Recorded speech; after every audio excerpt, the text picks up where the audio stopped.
윤석열 대통령과 김건희 여사의 영화 관람 정보와 또 특활비 등을 공개하라는 시민단체의 청구를 대통령 비서실 행정심판위원회가 받아들이지 않았습니다.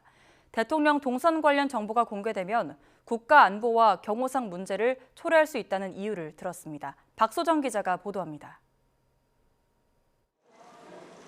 지난 6월 12일 영화관을 찾은 윤석열 대통령과 김건희 여사.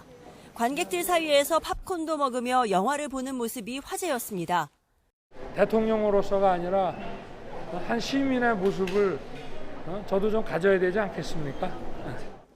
이후 한국납세자연맹은 영화 관람 관련 지출 비용과 영수증 등에 대한 정보 공개를 청구했습니다. 윤 대통령 취임 이후 특수활동비와 더불어 지난 5월 13일 윤 대통령 부부가 서울 청담동 한 식당에서 만찬으로 450만 원을 결제했는지도 공개를 요구했습니다.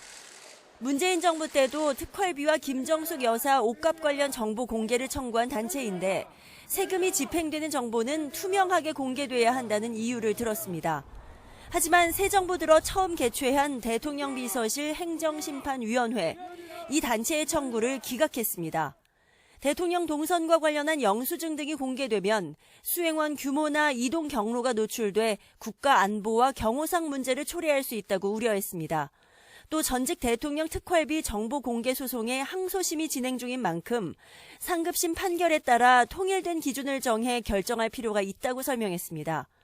앞서 납세자 연맹은 문재인 정부 청와대에서 특활비와 옷값 관련 정보를 공개하지 않자 소송을 제기했고 지난 2월 1심에서 일부 승소 판결을 받았습니다.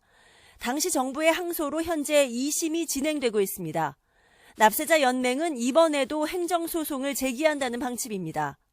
국민의 알 권리하고 경호 문제하고 사실상은 비교를 해서 국민의 알 권리가 이제 우선시 돼야 될 사안이라는 것은 초등학생도 알 수 있는. 대통령실은 이와 함께 이른바 옷값 소송 항소 이유서에 문 전 대통령과 김정숙 여사 의전비에 대한 정보를 갖고 있지 않아 자료를 공개할 수 없다는 내용을 담았습니다. YTN 박소정입니다.